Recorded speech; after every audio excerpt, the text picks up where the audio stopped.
अस्सलाम वालेकुम, क्या चाल है दोस्तों। उम्मीद है सब खैरियत से होंगे। तो दोस्तों आज एक और भाई मेरे साथ बैठे हुए हैं जद्दा ऑफिस में। जद्दा ऑफिस की कामयाबी है, जापान का हमने वीज़ा लगवाया भाई का। सबसे पहले मैं वीज़ा दिखा दूं आपको, ये रहा जापान का वीज़ा। जापान 3 मंथ की वैलिडिटी के साथ 15 दिन का वीज़ा देता है, ये आपको सबको पता है। और होता ही ई वीज़ा इसका, काफ़ी अरसे से जापान ने अपना ई वीज़ा कर दिया हुआ। लेकिन जब आप जाते हैं जापान में तो लैंडिंग परमिशन, जैसे एंट्री की जिसे कहते हैं ना स्टैंप लगना, इसी तरह एक वो स्टिकर लगाते हैं जिसे लैंडिंग परमिशन कहते हैं। और एंट्री के एग्जिट के वक्त वो एग्जिट की स्टैंप लगा देते हैं। तो ये एक जापान का बड़ा खूबसूरत किस्म का स्टिकर लगता है, माउंट फ्यूजी बना होता है उसके ऊपर।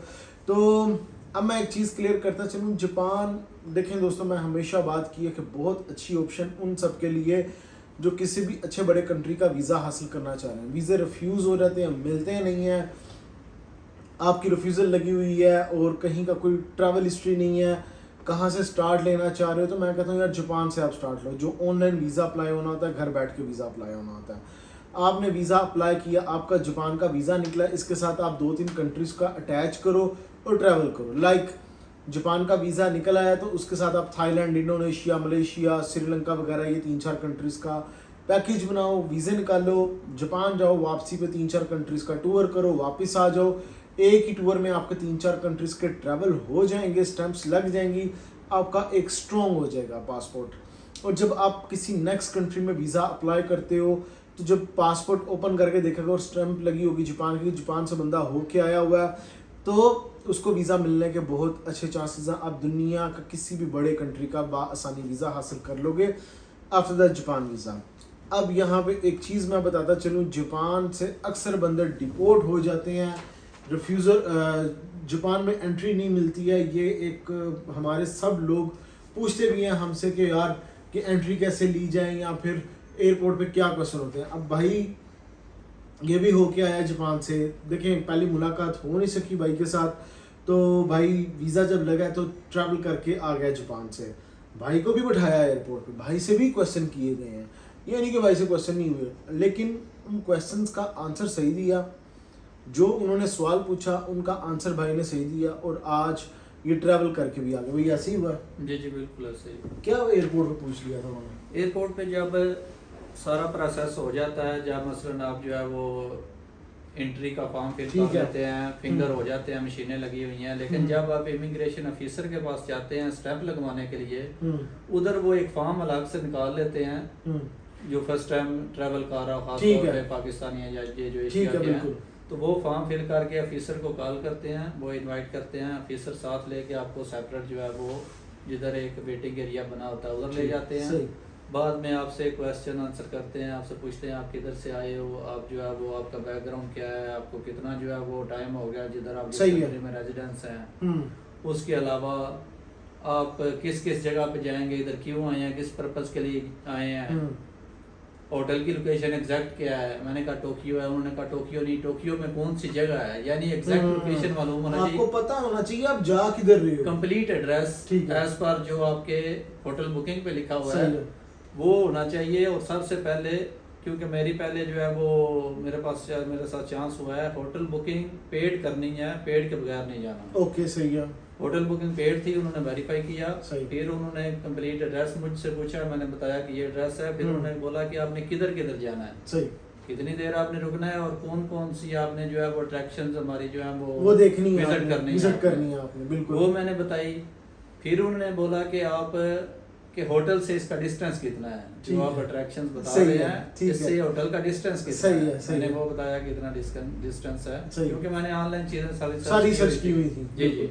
तो जो भी आपने एक कवर लेटर बनाना है या जो भी आपने ट्रैवल प्लान बनाना है, उससे पहले काइंडली चीजें ये सर्च कर लें कि आप कौन से होटल में हैं, होटल से ये अट्रैक्शंस कितनी दूर हैं, कौन सी कन्वेंस आप यूज करेंगे, और तीसरे नंबर पे आप जो है वो उसका रेंट क्या होगा, गाड़ी का किराया कितना। मुझे एक चीज बताओ, ये क्वेश्चन अक्सर एयरपोर्ट पे करते हैं, आपसे भी क्या क्वेश्चन हुआ था कि आप अपने होटल कैसे जाओगे?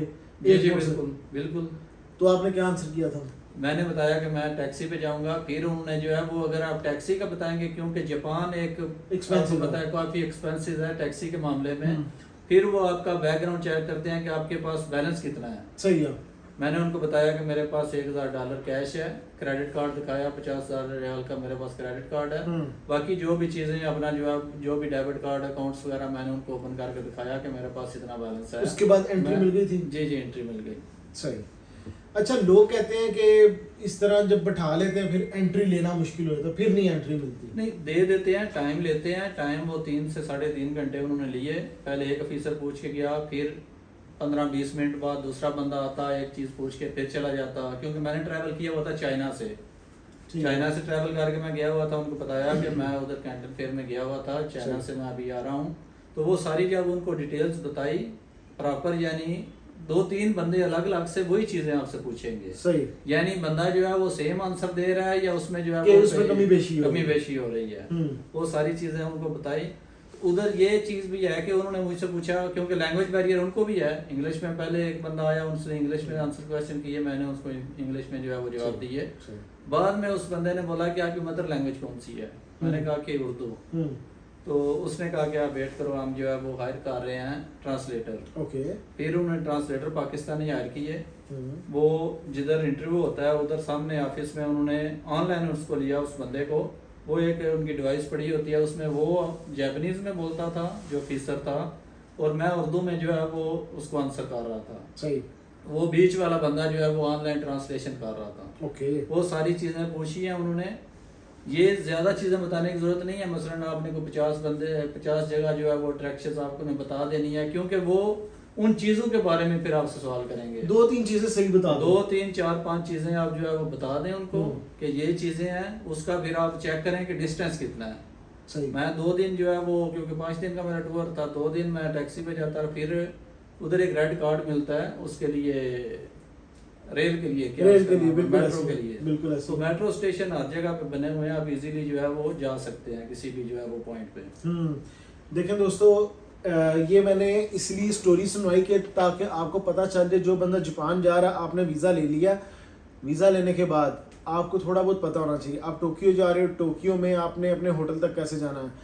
नंबर 1 यही रिकमेंडेशन होती है कि आपने ट्रेन यूज़ करनी है, अंदर से ही ट्रेन चलती है। अगर नहीं आप टैक्सी का कहते हो, उनको टैक्सी के लिए बहुत ज़्यादा एक्सपेंसिव है। जब एक्सपेंसिव की बात आएगी फिर उतना बजट होना चाहिए आपके पास। फिर उसके बाद टोक्यो में आपने किस जगह पे होटल लिया हुआ या हॉस्टल लिया हुआ वो पता होना चाहिए आपको, वहाँ तक पहुँचना कैसे है। ऐसा नहीं है आपने वीज़ा ले लिया और आपको पता ही कुछ नहीं है, आप कह रहे हो मैंने टोक्यो घूमना है, ऐसा नहीं है। जाने से पहले आपने देखना है कौन सी मेन अट्रैक्शन पॉइंट है। 3-4 मैं आपको वैसे ही बताता हूँ, जैसे टोक्यो टावर हो गया, टोक्यो स्काई ट्री हो गया, उसके अलावा इलेक्ट्रॉनिक्स मार्केट हो गई, फिर उसके बाद आप डिज्नीलैंड का भी कह सकते हो, माउंट फ्यूजी का भी कह सकते हो। वो खैर सिटी से बाहर जाता है। आपको पता होना चाहिए ये डिस्टेंस कितना है और कैसे आपने जाना है। ये चीज़ों का अगर आपको पता हो, डेफिनेटली एंट्री मिलती है। बेशक आपको बैठा भी लिया जाए, उसके बाद भी चीज़ें वो चेक करने के बाद, क्वेश्चंस करने के बाद आपको एंट्री देते हैं। भाई कंग्रेचुलेशंस, आप मेरे पास आए, सर्विसेज ली, बिलीव किया मुझ पर। देखें भाई, एग्जाम्पल है, मोटिवेशनल स्टोरी भी है उन सब के लिए जो जाना चाह रहे हैं, डिपोर्ट की सोच लेके बैठे हुए हैं। तो भाई ये देखें भाई हो क्या है। नेक्स्ट वीडियो में मिलूंगा नए टॉपिक पे। ख्याल रखें अपना, टेक केयर, अल्लाह हाफिज़।